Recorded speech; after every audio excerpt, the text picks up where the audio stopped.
O sol de novembro caía sobre o sertão como brasa viva. Não havia nuvem, não havia vento, não havia misericórdia. A estrada de terra que cortava os campos do interior de Minas Gerais, no ano de 1887, era uma fita alaranjada e esquecida que se estendia por léguas sem prometer chegada a lugar algum. As árvores na beira do caminho estavam cobertas de poeira. Os pássaros haviam sumido. O próprio ar parecia parado, pesado, como se o mundo inteiro tivesse decidido prender a respiração.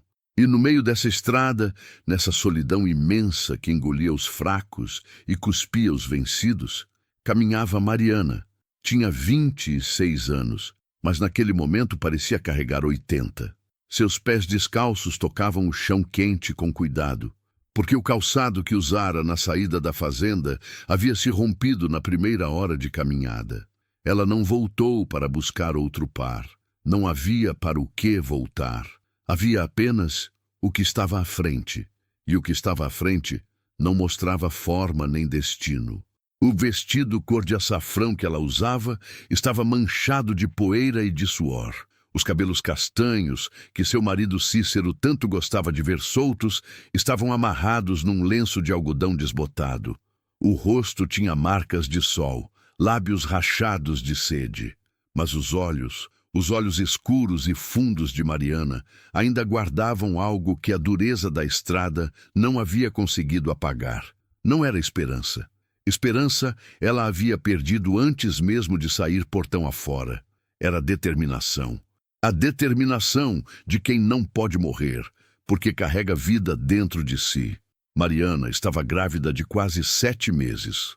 A barriga redonda e firme pesava diferente a cada passo, puxando o equilíbrio para baixo, exigindo que ela andasse com os pés um pouco mais afastados, a postura compensada. De vez em quando a criança se movia lá dentro.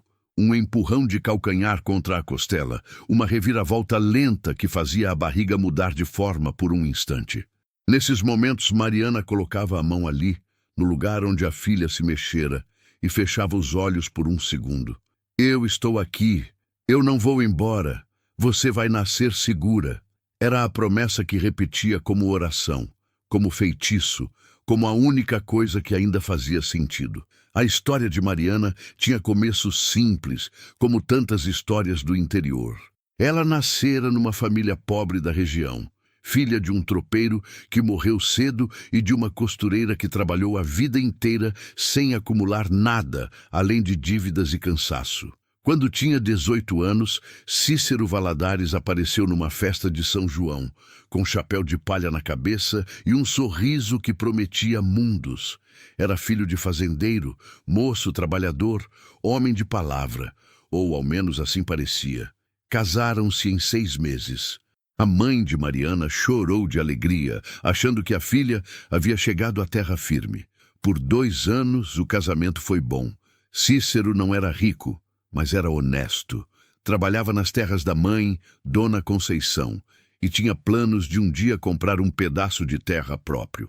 Mariana cuidava da casa, ajudava nas tarefas da fazenda, aprendera a manejar a horta e a lidar com as galinhas com a mesma competência com que fazia renda na almofada nas noites de lua. Eles eram felizes da forma como as pessoas simples são felizes, sem grandiosidade, mas com substância. Quando Mariana descobriu que estava grávida, Cícero ergueu ela do chão e rodou pelo terreiro, rindo como um menino. Falou que queria uma filha. Falou que ia construir um quarto novo. Falou sobre o futuro com aquele entusiasmo genuíno que ela tanto amava nele. 3 semanas depois, Cícero caiu. Não foi dramático. Foi banal, como a morte frequentemente é quando aparece no meio da vida. Ele foi até o rio pescar numa tarde comum de quinta-feira. A correnteza estava mais forte que o habitual por causa das chuvas recentes. Ele escorregou numa pedra coberta de limo e bateu a cabeça antes de cair na água. Um menino que passava pelo caminho o encontrou boiando na margem 1 hora depois. Mariana tinha 4 meses de gravidez quando ficou viúva. O luto não teve tempo de se instalar direito antes de Dona Conceição dar o primeiro golpe. A sogra de Mariana era uma mulher de 53 anos, miúda, mas de presença imponente, com olhos pretos duros como pedaços de carvão e a voz cortante de quem está acostumada a ser obedecida. Ela nunca gostou de Mariana. Isso Mariana sempre soubera, ainda que nunca houvesse entendido por quê. Talvez porque Mariana não viesse de família com terra. Talvez porque Cícero a amasse demais, deixando menos espaço para a mãe. Talvez simplesmente porque Dona Conceição era o tipo de mulher que precisava de alguém a quem desprezar para se sentir elevada. Com Cícero vivo, ela mantinha o desprezo controlado. Sorrisos secos, comentários velados, elogios que tinham espinhos escondidos no miolo. Com Cícero morto, não havia mais motivo para o fingimento. O enterro aconteceu numa segunda-feira de céu encoberto. A terra foi fechada sobre o caixão enquanto Mariana permanecia de pé, uma mão na barriga, a outra segurando o terço que sua mãe lhe dera. Ela não chorou ali, na frente de todos. Guardou as lágrimas para a noite, quando podia chorar em silêncio, sem dar a ninguém o espetáculo de sua dor. 3 dias depois do enterro, Dona Conceição chamou Mariana para a sala. Sentou-se na cadeira de couro da cabeceira da mesa, a cadeira que sempre fora de seu marido falecido e que ela havia tomado para si como símbolo de que o poder da casa era seu, e olhou para Mariana com a expressão de quem está prestes a dispensar um empregado que não serve mais. Heitor, o cunhado de Mariana, estava encostado na parede do canto. Tinha 30 anos, era alto e magro, com um bigode fino que ele tratava com orgulho desproporcional e olhos pequenos que sempre pareciam estar calculando algo. Era ele quem administrava as contas da fazenda, e desde a morte do irmão, seus olhos brilhavam com um interesse mal disfarçado pelas terras e pelo gado que Cícero um dia herdaria. Dona Conceição foi direta. Não havia, segundo ela, por que prolongar o inevitável? Disse que Mariana não tinha direito sobre nada daquela fazenda, que o que Cícero teria herdado voltava agora para o espólio da família, a ser administrado por Heitor, que a gravidez não mudava isso, porque a criança que viesse, se viesse, precisaria provar sua legitimidade, e que crianças de viúvas jovens tinham origem sempre duvidosa nos olhos da sociedade. Mariana ouviu cada palavra, com o estômago se contraindo. Depois ouviu a parte mais cruel. Dona Conceição disse que estava disposta a criar a criança na fazenda, dar a ela o nome Valadares, educação, futuro, mas Mariana teria que partir, sozinha, sem a filha que ainda nem havia nascido. A criança ficará aqui, disse a sogra, com voz de quem está oferecendo um favor. Terá o melhor, mas você não tem lugar nessa casa, nunca teve. Mariana ficou em silêncio por um momento tão longo que Heitor se mexeu desconfortável no canto. Então ela respondeu com voz baixa e firme como o fundo de um poço. Prefiro morrer na estrada com minha filha do que entregá-la a quem a trataria como propriedade. Dona Conceição não demonstrou emoção. Apenas assentiu, como se já esperasse isso, e disse: então parta, amanhã de manhã. Amanhã chegou com o galo cantando e o céu ainda cor de cinza. Mariana havia passado a noite empacotando o que cabia num único baú pequeno, 2 mudas de roupa, o terço da mãe, um livro de orações de Cícero, a camisa que ele havia deixado do lado da cama na última manhã e que ainda cheirava vagamente a ele. Ela ficou segurando essa camisa por um tempo longo demais antes de colocá-la dentro. Às 7 da manhã, 2 empregados da fazenda, homens que ela conhecia pelo nome, que ela havia servido pão e café durante 2 anos, apareceram na porta do quarto para ajudá-la a descer as malas. Os olhos deles não encontravam os dela. Tinham vergonha, mas não o suficiente para recusar a ordem. Mariana desceu as escadas devagar, uma mão no corrimão, a outra na barriga. Dona Conceição não apareceu para se despedir. Heitor estava no alpendre, mas olhava para o lado quando Mariana passou. O portão da fazenda se fechou atrás dela com um som seco de madeira contra madeira. E Mariana começou a caminhar. Não havia plano. Sua mãe havia morrido no ano anterior de uma febre rápida que não deu tempo de despedidas. Não havia parentes próximos, não havia amigas com casa e espaços suficientes, não havia a quem recorrer. O padre do vilarejo mais próximo era homem de muitas palavras sobre aceitação e poucas sobre justiça. As outras mulheres da região, por mais que sentissem, não contrariavam as famílias poderosas. Mariana caminhou por 4 horas. O sol subiu e esquentou, e passou do suportável para o cruel. Ela parou 2 vezes para descansar à sombra de árvores. Bebeu da água que havia colocado numa cantil pequena, mas a cantil estava quase vazia antes do meio-dia. A barriga pesava diferente quando ela estava em pé do que quando estava deitada. Havia uma pressão constante na base da coluna que irradiava para as coxas. Uma dor surda que ela aprendera a ignorar, mas que, naquela caminhada, ficava cada vez mais difícil de empurrar para longe. Às 2 da tarde, ela parou na beira da estrada porque as pernas simplesmente recusaram continuar. Não caiu. Chegou devagar até uma pedra grande na margem do caminho e sentou-se nela. Colocou o baú a seus pés e ficou olhando para a estrada vazia que se estendia nas 2 direções sem oferecer resposta nenhuma. A criança se mexeu lá dentro. Um movimento lento, preguiçoso, como se estivesse virando para achar posição mais confortável. Mariana colocou as 2 mãos na barriga. "Eu sei", disse em voz baixa. "Você também está com calor. Me desculpa." Ela não sabia para quem estava pedindo desculpa. Para a filha, para Cícero, para si mesma. As lágrimas vieram devagar, sem aviso, sem barulho. Não foi um choro de desespero. Era cansaço demais para desespero. Era simplesmente a dor, vertendo por onde encontrava saída, como água que não aguenta mais o peso da pedra que a segura. Mariana chorou em silêncio enquanto o sol marchava pelo céu e a estrada permanecia vazia.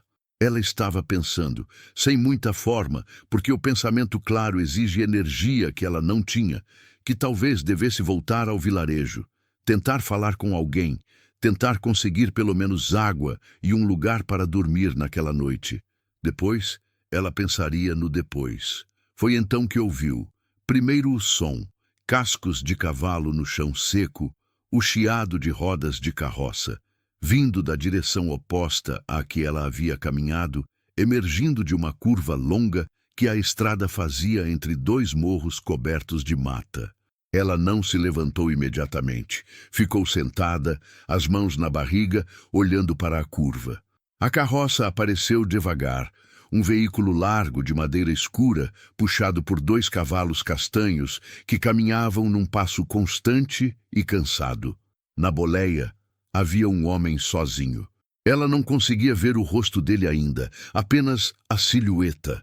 Largo de ombros, com chapéu de couro de abas largas que jogava sombra sobre o rosto.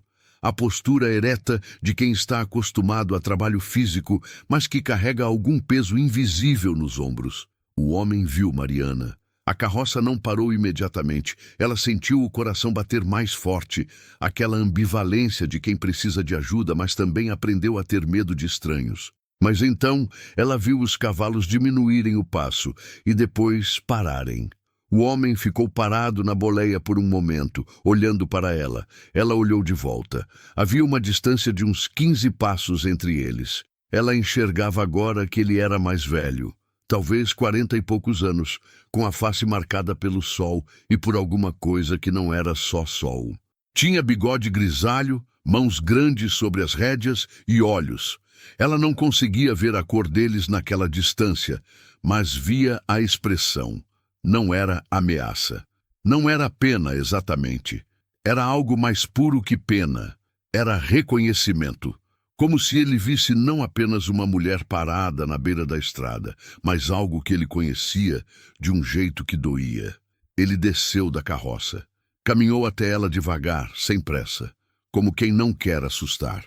Parou a 3 passos de distância, tirou o chapéu e disse com voz grave e pausada: "A senhora está bem?" Mariana quis dizer que sim. A palavra ficou parada na garganta, porque não estava. Não havia maneira honesta de dizer que estava. "Preciso de água", disse ela, "e não sei para onde estou indo." O homem olhou para a barriga dela, não de forma indiscreta, apenas o olhar de quem está avaliando a situação. E depois olhou para o baú pequeno a seus pés, e depois para o sol ainda alto e inclemente sobre a estrada. Ele colocou o chapéu de volta na cabeça e disse: "Tenho água na carroça, e minha fazenda fica a meia hora daqui."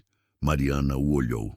Havia dentro dela todos os alertas que a vida ensina às mulheres, sobre estranhos, sobre confiança, sobre os riscos de aceitar ajuda de quem não se conhece.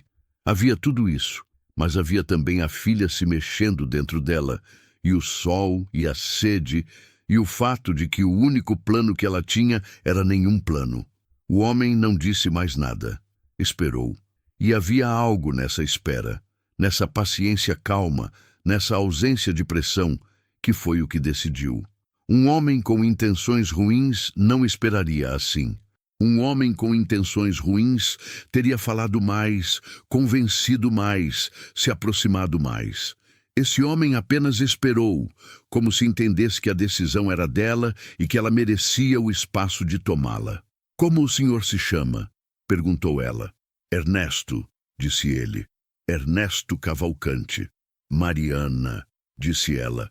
E depois, porque sentiu que era necessário dizer desde o início, para não haver mal-entendido: "Sou viúva. Estou grávida de quase 7 meses. E não tenho para onde ir." Ernesto Cavalcante não piscou. Não mudou a expressão. Apenas assentiu uma vez, devagar, como se ela houvesse confirmado algo que ele já suspeitava. "Venha", disse ele, e foi buscar o baú dela antes que ela pudesse protestar. A fazenda de Ernesto Cavalcante não apareceu de repente. Ela foi se revelando aos poucos, como revelam as coisas que têm peso próprio. Primeiro as cercas de madeira escura cobrindo campos amplos onde o gado pastava num silêncio ruminante. Depois, o caminho que abandonava a estrada principal e entrava por um portão de ferro trabalhado. Portão bonito, Mariana notou, mas com a ferrugem começando a tomar os detalhes, como rendas que o tempo vai apagando. Depois a mata que bordejava o caminho de entrada densa e velha, fazendo sombra generosa sobre a terra vermelha. E depois, a casa. Era grande, muito maior do que Mariana havia esperado. Um casarão de fazenda do século antigo, com paredes brancas espessas, varanda de madeira escura envolvendo toda a fachada, janelas altas e estreitas com venezianas verdes. Havia flores nos vasos da varanda, ou havia sido flores. O que restava eram galhos secos e terra ressecada em vasos de barro que alguém havia colocado ali uma vez com cuidado, quando ainda havia alguém para cuidar. A casa tinha a aparência de algo que foi belo e parou, como um relógio que ninguém mais lembrou de dar corda. Ernesto parou a carroça em frente à escada da varanda e desceu sem dizer nada. Ele veio até o lado onde Mariana estava e ofereceu a mão para ajudá-la a descer. Um gesto simples, prático, sem nenhuma cerimônia. Ela aceitou porque a barriga tornava o movimento de descer da carroça mais complicado do que parecia. A mão dele era áspera e firme. Ela mal chegou a tocar antes de estar de pé no chão. "Vou chamar Dona Benta", disse Ernesto. "Ela cuida da casa, vai te mostrar onde pode ficar e trazer comida." Mariana quis dizer que não queria dar trabalho, mas o estômago contraiu num espasmo de fome antes que ela pudesse falar, e ela fechou a boca, humilhada de uma forma que dói mais que dor física, a humilhação de precisar. Ernesto foi em direção ao lado da casa. Ela ficou parada na varanda, olhando para a paisagem que se abria à frente, campos verdes e amarelos que se estendiam até uma linha de árvores no horizonte, o céu imenso e branco da tarde de novembro. O silêncio que pousava sobre tudo com a naturalidade de quem mora ali. Era um silêncio diferente do silêncio da estrada. A estrada havia sido silêncio de abandono. Esse era silêncio de permanência. Como se as coisas ao redor simplesmente estivessem onde sempre estiveram e não precisassem se justificar.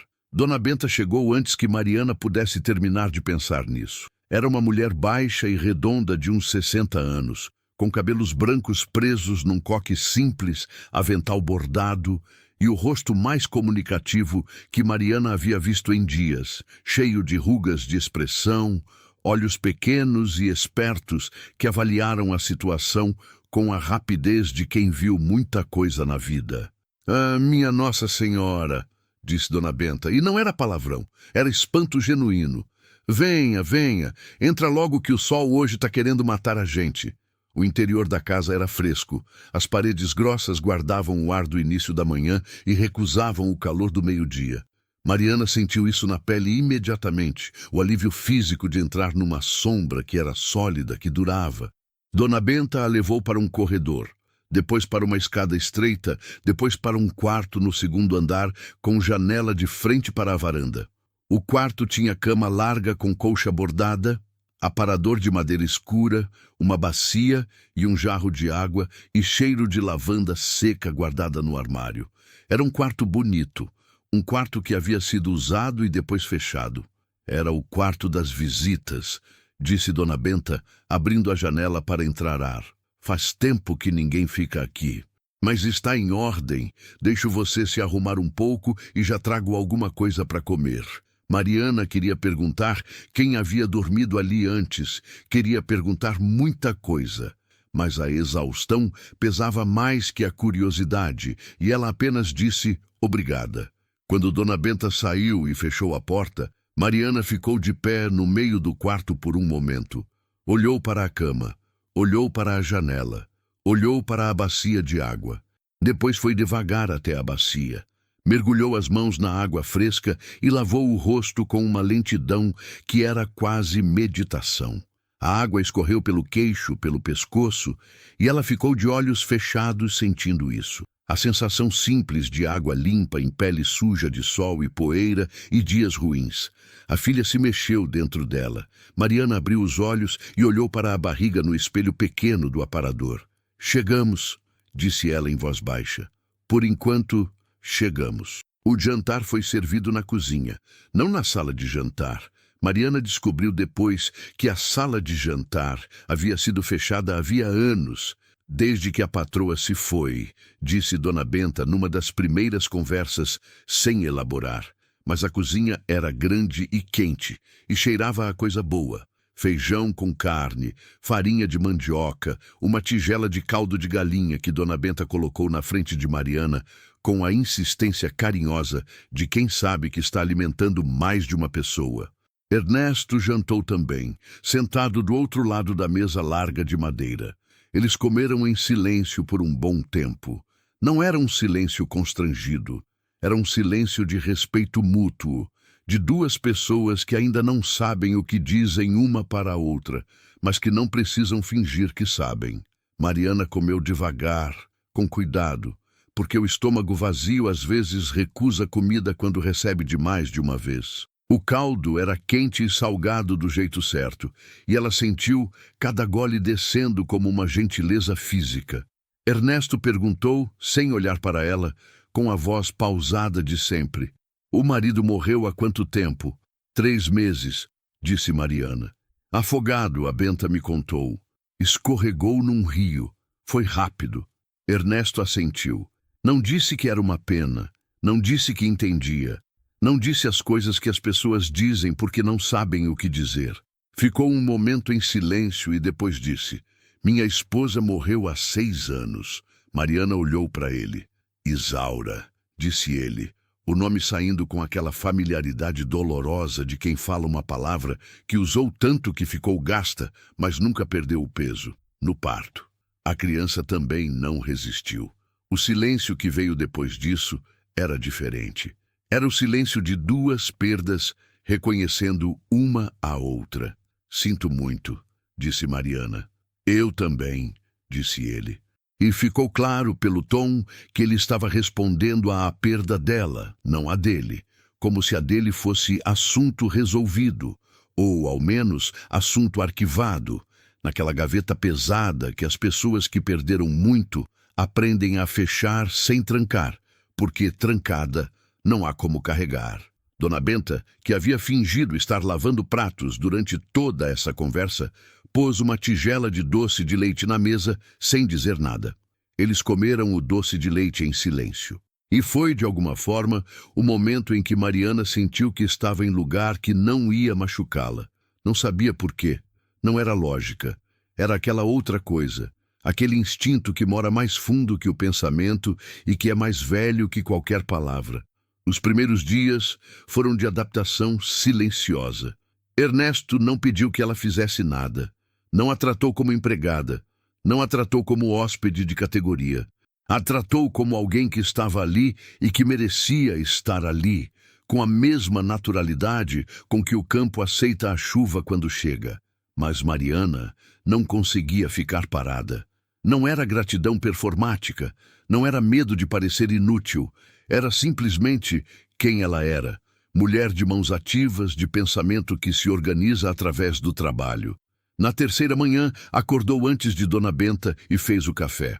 Quando Ernesto desceu para o café da manhã e encontrou a mesa posta, a chaleira fumegando, o pão aquecido no forno de barro, ele parou na entrada da cozinha por um momento e ficou olhando para tudo aquilo. Mariana o observou de canto de olho. Havia algo na expressão dele que ela não conseguiu nomear imediatamente. Não era surpresa, era quase o contrário da surpresa. Era reconhecimento. Como quem vê algo que já havia visto antes e que havia achado que nunca mais veria. Ele sentou-se, serviu o café e disse: "Obrigado." Era uma palavra simples, mas ele disse como se pesasse. Mariana disse que não tinha sido nada, mas sabia, enquanto dizia, que havia sido alguma coisa. A casa foi se revelando nos detalhes. Havia quartos fechados no segundo andar que Mariana não entrava. Aprendera, sem que ninguém precisasse dizer, que havia portas que ainda não era hora de abrir. Havia um quarto no fim do corredor, com a porta trancada e a chave sumida. E Dona Benta havia dito apenas: era o quarto deles, com a voz baixa de quem menciona coisa sagrada. Havia o jardim, ou o que havia sido jardim, na lateral da casa, canteiros de barro rachado, onde ainda cresciam algumas ervas resilientes entre o mato, roseiras que precisavam de poda urgente, mas que ainda teimavam em abrir uns botões cor-de-rosa, um limoeiro cheio de frutos que caíam no chão porque ninguém colhia. Na primeira semana, Mariana começou a cuidar desse jardim, com cuidado, devagar, porque a barriga não permitia mais certas posições. Ela ajoelhava no chão de terra com um pano dobrado sob os joelhos e arrancava o mato com aquela paciência específica de quem entende que algumas coisas não se apressam. Ernesto passou por lá uma tarde e ficou olhando. "Você não precisa fazer isso", disse ele. "Eu sei", disse Mariana, sem parar de trabalhar. "Mas as roseiras precisam." Ele ficou um momento mais olhando. Depois foi embora sem dizer mais nada. Mas no dia seguinte havia uma tesoura de poda e uma pá nova do lado do canteiro. Ele havia colocado ali sem comentar. As conversas foram crescendo aos poucos, como plantas que não se forçam. Na segunda semana, Ernesto perguntou sobre a família do marido. Mariana contou, sem dramatismo, sem lágrimas, apenas os fatos, na ordem em que aconteceram, com a precisão de quem já processou o suficiente para narrar sem desabar. Ernesto ouviu tudo sem interromper. No final disse: "Eles vão tentar te encontrar." Mariana pensou por um momento. Dona Conceição não vai se dar ao trabalho. Ela tem o que quer. A fazenda sem mim e sem a criança para complicar. Heitor tampouco. Ela fez uma pausa. "A não ser que descubram que estou aqui e que eu estou bem. Aí talvez apareçam, para fazer barulho." Ernesto assentiu. "Se aparecerem", disse ele simplesmente, "vão ter que passar por mim." Mariana olhou para ele. Ele estava olhando para o campo, não para ela, com aquela expressão fechada de sempre que impossibilitava saber o que havia atrás dela. Mas o que ele havia dito, estava dito, e ela guardou. A noite em que a crise aconteceu foi na 3ª semana. Mariana acordou com dor, uma dor diferente, mais intensa que a pressão costumeira da barriga, partindo de algum lugar fundo e irradiando em ondas. Ela ficou imóvel na cama por um momento, tentando respirar, contando os segundos entre as ondas de dor. Havia 6 meses e 3 semanas de gravidez. Cedo demais para a criança nascer. Não agora, pensou. Por favor, não agora. Ela se levantou devagar, foi até a porta do quarto e abriu. O corredor estava escuro. Ela foi até a porta de Dona Benta e bateu 3 vezes com as costas da mão. Dona Benta levou menos de 30 segundos para aparecer. Dormia leve, como dormem os velhos que passaram a vida acordando para emergências. Ela olhou para Mariana, olhou para a barriga e foi buscar Ernesto imediatamente. O fazendeiro apareceu no corredor minutos depois, ainda com a roupa da véspera. Havia dormido pouco, pelos olhos. Quando viu Mariana encostada na parede com a respiração controlada e o rosto pálido, sua expressão mudou de uma forma que ela não havia visto antes. Não era pânico, mas era urgência. Uma urgência que ele controlava com um esforço visível. "Benta, vá buscar Dona Generosa", disse ele, referindo-se à parteira do vilarejo próximo, que Mariana não sabia que ele conhecia. "Eu fico aqui." Dona Benta saiu correndo. Ernesto ficou. Trouxe uma cadeira para Mariana sentar. Ficou de pé perto, sem encostar, sem invadir, mas presente de uma forma que era quase física, como uma parede que você sabe que está ali se precisar se apoiar. "Você consegue me dizer onde dói?" perguntou ele com a voz baixa de quem não quer aumentar o peso do momento. Ela disse. Ele ouviu. Depois disse que Dona Generosa saberia o que fazer, que ela tinha experiência com situações assim, que Mariana havia descansado bem nas últimas semanas e que isso importava. Era informação. Era o tipo de coisa que se diz para alguém que precisa de âncora, não de conforto vago.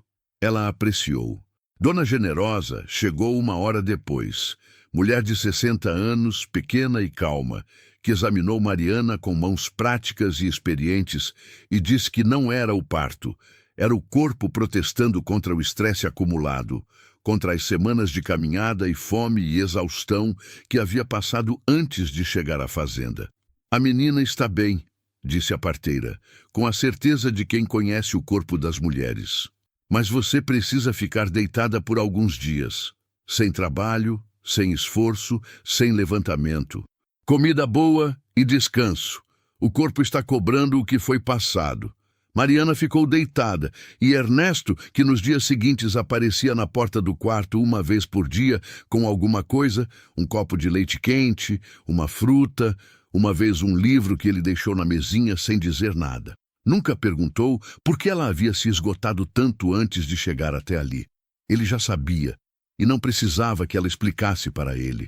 Nessa semana, enquanto ficava deitada e ouvia os sons da fazenda, o galo, os pássaros voltando pela manhã, o barulho distante do gado, os passos de Ernesto no corredor, Mariana percebeu uma coisa. Não havia medo aqui. Havia preocupação, a sua própria, pela filha, pelo futuro que ainda não tinha forma. Mas não havia o medo específico e constante que ela havia carregado na casa de Dona Conceição. O medo de fazer algo errado, de ocupar espaço demais, de ser descartada. Aqui, ela existia sem ter que se justificar. Era uma sensação tão nova que ela demorou dias para reconhecê-la. Na manhã em que Mariana voltou a se levantar e foi para a cozinha fazer o café antes de Dona Benta acordar, Ernesto entrou e ficou parado na porta quando viu a mesa posta. A janela da cozinha estava aberta pela primeira vez em muito tempo. Mariana havia aberto para entrar a brisa da manhã. A luz de sol entrava oblíqua, dourada, e pousava no pão, no mel, na chaleira que fumegava. Ernesto ficou olhando. Mariana, que estava de costas tirando a chaleira do fogo, virou-se e o viu parado ali e notou a expressão dele naquela luz específica. Havia algo que ela não conseguia nomear direito. Era a expressão de alguém que havia se acostumado ao escuro e que, ao ver luz, não sabe ao certo se pode confiar que vai durar. Ela não disse nada. Ele não disse nada. Ela serviu o café nos 2 xícaras e sentou-se. Ele sentou-se do outro lado. E o silêncio daquela manhã tinha uma qualidade diferente de todos os outros silêncios. Era mais leve. Era o silêncio de 2 pessoas que começam a estar confortáveis uma com a presença da outra. Não porque decidiram, mas porque aconteceu, da forma como algumas coisas acontecem, sem permissão, sem anúncio, devagar e com certeza.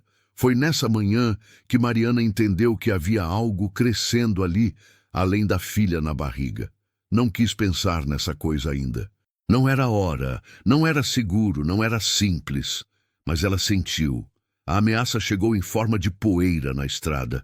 Era uma tarde de quarta-feira quando Dona Benta foi até o jardim, onde Mariana havia retomado a poda das roseiras, devagar, com cuidado, e disse com a voz baixa e os olhos expressivos de quem traz notícia ruim: "Tem uma carroça vindo pelo caminho, com as cores dos Valadares." Mariana soltou a tesoura de poda. Ficou de pé devagar, passou a mão pela saia para tirar a terra e olhou para o caminho de entrada da fazenda. A carroça dos Valadares estava chegando, e ela reconheceu mesmo à distância a silhueta ereta e magra de Dona Conceição na boleia. Mariana não fugiu. Pensou nisso no segundo imediato em que reconheceu a carroça, aquele impulso antigo de some, esconde, não dá trabalho. Era o mesmo impulso que durante anos a havia feito engolir palavras na frente de Dona Conceição, aceitar olhares de desprezo sem responder, tolerar o peso de uma presença que a diminuía sistematicamente. Mas havia algo diferente agora. Talvez fosse a barriga, a filha que ela carregava e que merecia uma mãe que não fugia.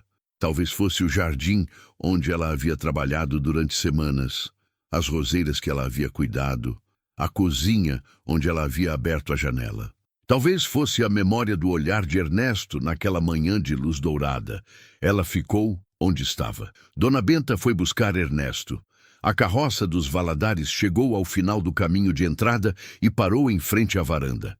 Além de Dona Conceição, havia Heitor, de terno escuro, inadequado para o calor, e um homem que Mariana não conhecia, com ar de funcionário oficial e uma pasta de couro embaixo do braço. Dona Conceição desceu da carroça com aquele movimento controlado que ela tinha, sempre parecendo que não a força da gravidade, mas a sua própria vontade a colocava no chão. Ela usava preto. Havia meses que usava apenas preto, o luto do filho transformado em armadura. Ela viu Mariana no jardim e caminhou em direção a ela com passos decididos. Heitor veio atrás, o homem com a pasta também. "Encontramos você", disse Dona Conceição sem saudação, sem preâmbulo, com a voz que tinha a temperatura de metal frio. "Menos mal. Poupou-nos de uma busca mais longa." "Não havia por que me buscar", disse Mariana. "Saí porque me mandaram." "Saiu com o que não é seu."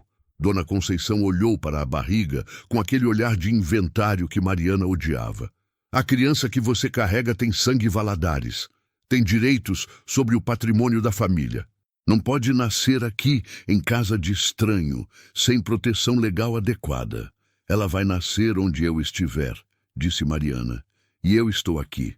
Por enquanto", disse Heitor do lado, com o sorriso fino e calculado que ele usava quando achava que tinha a mão boa. "O doutor Ambrósio tem um documento, assinado pelo juiz de paz do município, determinando que a criança, quando nascida, deverá ser registrada sob tutela da família Valadares, dado que você..." Ele fez uma pausa que era quase um sorriso.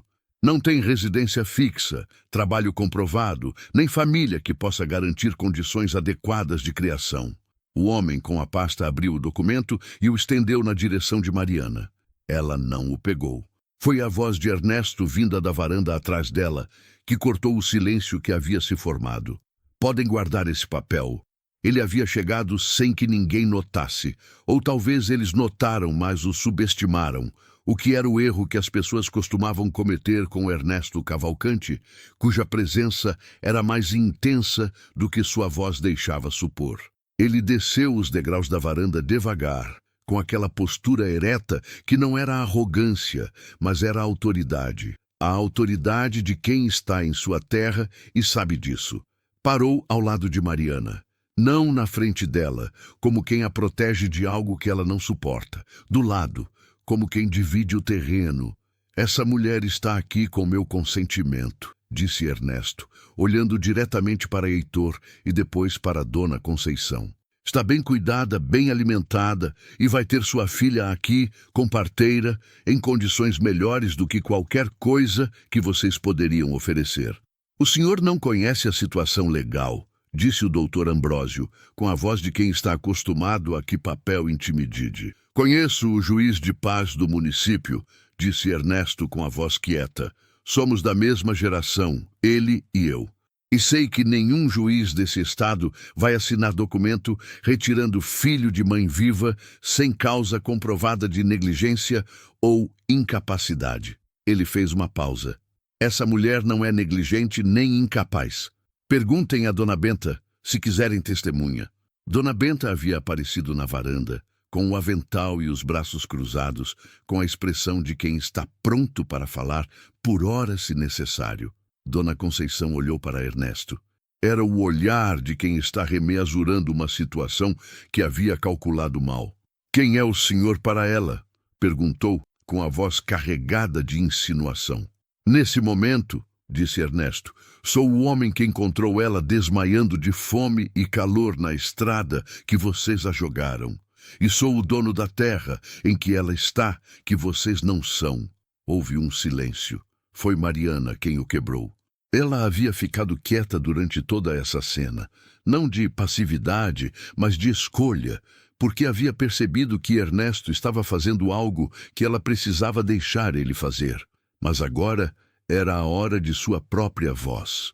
Ela deu um passo à frente, olhando diretamente para Dona Conceição, e disse com a voz baixa e firme que havia descoberto que tinha no dia em que não entregou a filha. Dona Conceição, fui sua nora por 2 anos. Perdi o marido que amava. Perdi o filho que perdeu ao mesmo tempo que eu. Fui expulsa grávida, de pés descalços, com o baú mais pequeno que você tinha certeza que eu não conseguia pagar advogado para contestar. Ela fez uma pausa. Fui embora porque eu escolhi ir embora com minha filha em vez de ficar sem ela. Mas agora tenho onde ficar e tenho quem testemunhe que estou bem. E tenho uma criança que vai nascer saudável. Outra pausa. O senhor Heitor pode guardar o documento. E a senhora pode voltar para a fazenda do meu marido, que nunca deveria ter sido só sua. Dona Conceição não respondeu imediatamente. Havia algo diferente no rosto dela agora. Não era suavidade, não era remorso. Era a expressão de quem encontrou resistência onde esperava ceder. E não sabe ao certo o que fazer com isso. Heitor tentou ainda. Disse que o documento era válido, que levariam ao juiz, que havia outros meios. Ernesto disse, sem elevar a voz. Podem tentar. Mas antes que façam isso, sugiram ao juiz Firmino que me visite. Ele sabe onde me encontrar. A menção ao nome do juiz pelo nome não era ameaça. Era informação. Mas informação que mudava o cálculo. O doutor Ambrósio fechou a pasta. Heitor fez um sinal para o cocheiro. Dona Conceição olhou para Mariana uma última vez. Aquele olhar que havia sido, durante 2 anos, capaz de encolhê-la. Mas Mariana não encolheu. Dona Conceição virou-se e subiu na carroça. A carroça dos Valadares saiu pelo caminho de entrada da fazenda e foi diminuindo na poeira da estrada, até desaparecer na curva entre os morros. Mariana ficou olhando para onde a carroça havia estado. Havia algo estranho acontecendo no peito dela. Não era triunfo exatamente. Era mais parecido com aquilo que se sente quando se para de segurar a respiração por tempo demais. Uma espécie de alívio que precisa de um momento para ser reconhecido como tal. Ernesto estava ao lado dela. Ela se virou para olhar para ele. Havia uma coisa que ela precisava dizer. Havia ficado presa atrás de semanas de cuidado e silêncio respeitoso e gratidão que não cabia em palavras convencionais. Ela não sabia se era o momento ou se era cedo demais ou se havia momento certo para isso. Mas Dona Conceição havia acabado de partir, e a carroça havia levado com ela aquele peso específico de coisa não dita que é mais pesada que qualquer baú. "Por que o senhor fez isso?" perguntou ela. Ficou do meu lado assim. Por quê?" Ernesto ficou quieto por um momento. Olhou para o campo. Quando respondeu, a voz tinha aquela qualidade que ela havia aprendido a reconhecer nele. A qualidade de palavras que foram escolhidas com cuidado, porque ele não usava palavras de outra forma. "Porque você não merecia o que eles fizeram." Pausa. "E por quê?" Ele parou. Começou de novo. "Há 6 anos essa casa ficou silenciosa de um jeito que eu não sabia como desfazer. Tentei trabalhar mais. Tentei ficar mais tempo longe, na cidade, nos campos. Voltava sempre para o mesmo silêncio." Ele não a olhou enquanto falava. "Quando você abriu a janela da cozinha naquela manhã, a luz entrou diferente. Não sei explicar melhor que isso." Mariana ficou em silêncio. A filha se mexeu dentro dela, um movimento firme e inequívoco, como quem quer participar da conversa.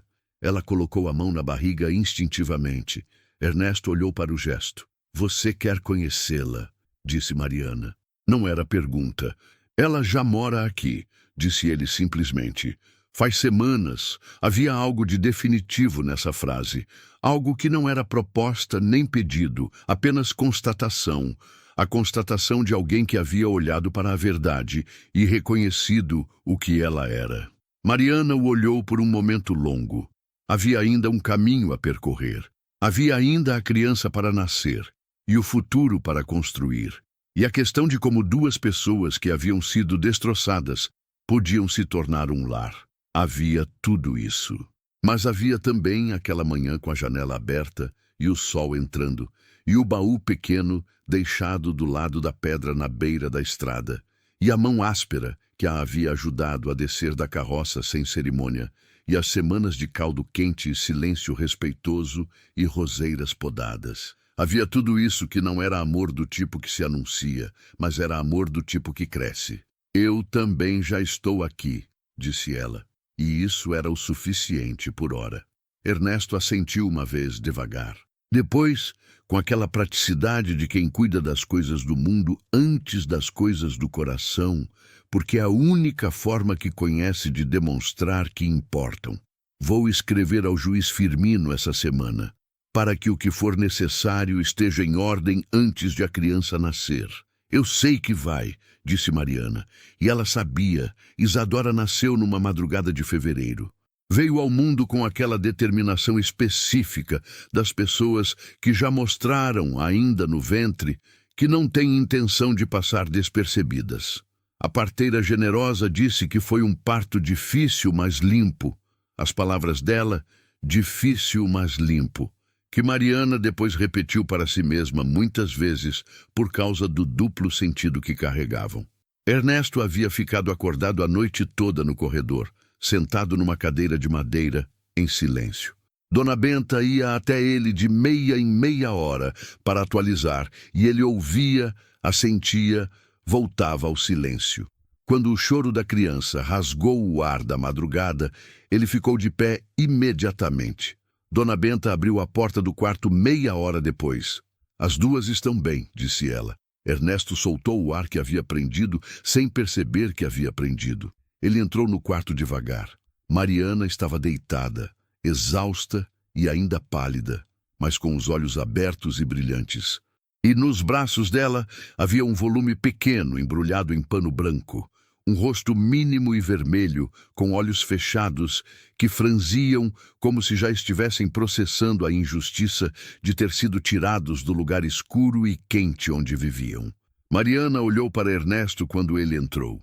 "Isadora", disse ela, o nome que havia escolhido sozinha, semanas antes, e que havia guardado para o momento. Ernesto ficou de pé ao lado da cama, olhando para a criança. Havia algo na expressão dele que Mariana viu e guardou. Era a expressão de quem olha para algo que custou muito acontecer e que ainda não acredita que aconteceu. Dor e assombro e gratidão se misturando num único olhar. Ela é saudável? Perguntou ele. Generosa, disse que sim. Pulmão forte. Mariana fez uma pausa. Quer pegar ela? Ele vacilou. Apenas um segundo. O vacilo de quem carrega a memória de outro bebê que não chegou a existir e que precisa de um segundo para separar esse medo do presente. Depois, estendeu os braços. Mariana colocou Isadora neles com cuidado. Ernesto ficou de pé com a criança nos braços e olhou para aquele rosto pequeno, franzido por tanto tempo, que Dona Benta saiu do quarto na ponta dos pés para dar espaço a um momento que não era dela presenciar. Quando Ernesto finalmente olhou para cima, para Mariana, havia algo nos olhos dele. Não lágrimas, porque ele não era homem de lágrimas visíveis, mas havia a umidade do que as lágrimas são antes de existir. Obrigado, disse ele. Ela não sabia exatamente por que ele estava agradecendo, pela filha que havia chegado, pela luz que havia entrado pela janela, pelos meses de café feito cedo e roseiras podadas e silêncios compartilhados que haviam devolvido calor a uma casa parada no tempo. De nada, disse ela, e sorriu. O primeiro sorriso completo que alguém havia visto nela desde antes da morte de Cícero. O casamento aconteceu 3 meses depois. Não foi grande. Não havia nenhum dos dois querido grande. Havia algo que parecia errado em uma cerimônia extravagante para um amor que havia nascido de perda. O padre veio da vila, Dona Benta testemunhou com o avental lavado de propósito, e Dona Generosa também estava presente, com Isadora no colo, que dormia com a indiferença olímpica dos bebês para os eventos históricos. Mariana usou um vestido simples de algodão azul que ela mesma havia costurado nas últimas semanas. Ernesto usou a roupa que guardava para ocasiões importantes, que não eram muitas. O padre disse as palavras de praxe. Eles disseram as palavras de praxe. Mas havia uma hora durante a cerimônia em que o padre perguntou se havia alguma coisa que queriam acrescentar além das palavras tradicionais. E Ernesto ficou quieto por um momento e depois disse, olhando para Mariana com aquela voz pausada e pesada de quem escolhe palavras como se elas fossem madeira que vai ter que aguentar peso: prometo cuidar de você e de Isadora como cuido dessa terra, como de algo que não é meu por direito, mas que me foi confiado e que vou tratar como a coisa mais importante que tenho, porque é. Não era poesia, era melhor que poesia. Era a forma como ele falava de tudo o que era verdadeiro, direto, sem ornamento, com o peso exato da coisa. Mariana respondeu que prometia o mesmo, e era verdade. A fazenda mudou. Não de uma vez, não dramaticamente. Mudou da forma como mudam as coisas que crescem, pouco a pouco, nos detalhes, nos lugares onde antes havia ausência. As janelas estavam abertas agora, a maior parte do dia. A luz entrava em quartos que haviam ficado fechados por anos. A sala de jantar foi reaberta. Mariana havia simplesmente entrado nela um dia, aberto todas as janelas, batido o pó dos móveis e posto flores do jardim na mesa. Não havia perguntado. Havia feito, e depois havia dito para Ernesto que a sala estava pronta se ele quisesse usar. Ele havia ficado parado na entrada da sala por um tempo longo. Depois, havia entrado e sentado na cadeira da cabeceira pela primeira vez em 6 anos. O jardim floresceu. As roseiras que Mariana havia podado viraram muros de flores cor-de-rosa em setembro. O limoeiro foi colhido e os limões viraram doce e caldo e perfume de casa que tem gente dentro. O canteiro de ervas voltou a ter hortelã e manjericão e cidreira. Dona Benta andava pela casa cantarolando baixinho, o que nunca havia feito nos 6 anos anteriores. Isadora crescia. Era uma criança de apetite voraz e personalidade ainda mais voraz, que logo mostrou preferência pela manhã. Não dormia depois das 5 da manhã, para desespero de Mariana, por barulho. Qualquer coisa que fizesse som a encantava, e pela presença de Ernesto em específico, que descobriu com uma espécie de assombro envergonhado e carinhoso que a criança o reconhecia de longe e abria um sorriso desdentado cada vez que o via. Havia uma tarde em que Mariana foi até o campo atrás da casa e o encontrou sentado no chão de terra, de costas para ela, com Isadora no colo, e estava mostrando para a criança, que tinha 3 meses e não entendia palavra nenhuma, como funcionava o mecanismo de uma faca de bolso. A criança tentava pegar a faca com entusiasmo. Ernesto segurava a mão dela com um cuidado imenso, explicando com toda a seriedade do mundo que era cortante. Mariana ficou parada, olhando. Havia algo que ela sentiu naquele momento que não tinha nome exato, ou tinha vários nomes ao mesmo tempo. Gratidão, amor, alívio, aquela coisa específica que se sente quando o futuro para de ser uma ameaça e começa a ser uma promessa. Ela voltou para casa sem perturbá-los. Quanto a Dona Conceição e Heitor, eles tentaram ainda uma vez, por meio do Dr. Ambrósio, contestar o registro de Isadora. Ernesto foi pessoalmente até a cidade e conversou com o juiz Firmino. Uma conversa longa, em sala fechada, da qual ninguém soube os detalhes. O doutor Ambrósio recebeu uma carta do cartório 15 dias depois, informando que a contestação havia sido arquivada por falta de fundamento. Heitor tentou, nos meses seguintes, vender parte das terras da fazenda Valadares, que havia questionavelmente colocado em seu próprio nome. O processo de inventário, que havia sido conduzido com pressa e descuido, foi questionado por um advogado que Ernesto contratou para Mariana, discretamente, sem alarde, como fazia todas as coisas que decidia que eram necessárias. A parte que cabia a Cícero e que por direito havia de passar para Isadora como herdeira, foi colocada em processo judicial. Não foi rápido. Essas coisas nunca são. Mas havia justiça se movendo ali, devagar e sem espetáculo, que era a melhor forma de justiça. Heitor perdeu a maioria da disputa 2 anos depois. As terras que haviam sido de Cícero, não a fazenda inteira, apenas a parte legítima, foram colocadas em nome de Isadora, com Mariana como tutora. Mariana não gostou de comemorá-lo. Estava bem demais para precisar que Heitor estivesse mal. Dona Conceição ficou doente no ano seguinte. Uma tosse que não passou. Depois pneumonia. Depois aquela espiral descendente dos velhos que decidem, em algum nível que nem eles mesmos percebem, que não há mais motivo para continuar. Ela morreu numa noite de julho, com apenas um empregado ao lado, porque Heitor havia saído para a cidade e não chegou a tempo. Mariana recebeu a notícia com o silêncio de quem não sente a alegria fácil que seria esperada, mas também não sente a tristeza convencional. Sentiu a complexidade das coisas, o fato de que Dona Conceição havia sido uma mulher que sofreu à sua maneira, que o luto pelo filho havia destruído nela o que já era frágil, que crueldade e dor raramente vêm separadas. Rezou por ela, e isso era o suficiente. Os anos foram passando com a gentileza de quem sabe que não há pressa. Isadora cresceu com a energia de quem nasceu em resistência e não aprendeu a desligar isso. Aos 4 anos, já seguia Ernesto pelos campos, insistindo em ver tudo, tocando nos animais sem pedir licença, fazendo perguntas sem parar sobre como funcionava o mundo. Ernesto respondia a todas, com a paciência e a seriedade que dava a qualquer assunto que merecia ser tratado com honestidade, o que incluía as perguntas de 4 anos sobre por que o boi tinha chifre e o cavalo não.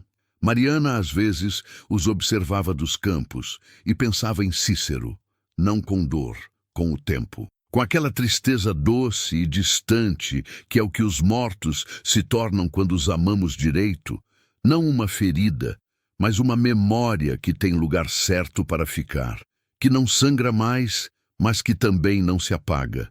Ela havia contado para Isadora, quando a criança tinha idade para entender, que havia um pai que a havia amado antes de nascer. Havia mostrado o retrato de Cícero, um daguerreótipo desgastado que ela havia guardado no baú pequeno, e havia dito que ele teria sido bom pai, que teria amado a criança com o mesmo entusiasmo com que havia rido ao saber que ela existia. Isadora havia olhado para o retrato com a seriedade dos seus 5 anos e perguntado: "E o pai Ernesto?" "O pai Ernesto", disse Mariana, escolhendo a palavra sem hesitar. "Te ama de um jeito que você sente todos os dias." Isadora tinha assentido, satisfeita, e voltado para o que estava fazendo. Era a resposta que ela precisava, e era a resposta verdadeira. Numa tarde de domingo de muito tempo depois, Mariana e Ernesto sentavam na varanda. Isadora havia casado 2 anos antes e morava na cidade próxima com o marido. Um jovem professor que a família havia aprovado com o cuidado de quem aprova alguém para Isadora, porque ninguém simples aguentaria Isadora. Ela vinha toda quinzena de carroça, barulhenta e cheia de notícias, e enchia a fazenda de presença por 2 dias antes de partir de volta. A fazenda estava quieta naquela tarde específica. O sol estava baixo, tingindo os campos de âmbar. Os pássaros cantavam nos eucaliptos que Ernesto havia plantado anos atrás no fundo do terreno. Mariana tinha 52 anos. Ernesto tinha 61. Ela estava tricotando. Ele estava consertando o cabo de uma enxada porque nunca aprendeu a ficar de mãos quietas. Ficaram assim por um tempo longo, sem falar. Depois, Ernesto parou de trabalhar na enxada e olhou para ela. "Você sabe que não fui procurar ninguém depois que Isaura morreu", disse ele. Não era introdução para uma conversa maior. Era simplesmente algo que ele havia pensado e que havia decidido dizer. "Eu sei", disse Mariana. "Não foi porque não queria, foi porque achei que não era possível. Que o que havia tido era o que era, e que tentar ter de novo seria tentar uma falsificação." Mariana parou de tricotar, olhou para ele. "E agora?", perguntou ela. Ele ficou um momento. Depois, com aquele jeito de falar que era o jeito dele de dizer as coisas mais sérias, baixo, pausado, sem floreio: "Agora sei que estava errado. O que temos não é falsificação. É uma coisa diferente, uma coisa que só podia existir desse jeito depois de tudo o que os dois perdemos." Pausa. "Não me arrependo de nada que aconteceu aqui." Mariana ficou olhando para ele por um momento. Depois voltou ao tricô. "Eu também não", disse ela. E o silêncio que veio depois disso tinha a qualidade do final de uma conversa que começou muitos anos atrás, numa estrada de terra empoeirada, quando um homem parou uma carroça e esperou que uma mulher decidisse se podia confiar nele. O sol terminou de descer. Os campos ficaram azuis na luz da entardecer. Dona Benta, que havia ficado na fazenda porque nunca havia imaginado ir a lugar nenhum e ninguém havia pensado em sugerir, trouxe café sem que ninguém pedisse, porque sabia a hora exata em que café era necessário, o que era uma das formas mais práticas de amor. Eles tomaram o café em silêncio, olhando para os campos. E a fazenda, que havia sido um dia uma casa parada no tempo, com janelas fechadas e vasos de flores mortas e quartos que guardavam silêncio pesado demais, respirava ao redor deles com a naturalidade de coisa viva que esqueceu que já foi outra. Alguns amores não nascem do encanto, nascem da estrada, do cansaço, da mão estendida no momento certo. Nascem do café servido antes de amanhecer, da janela aberta num quarto fechado por anos, do silêncio compartilhado entre 2 pessoas que perderam muito e decidiram, sem anunciar, que podiam ser o lar uma da outra. Alguns amores não são trovão, são rio, vão devagar e chegam longe.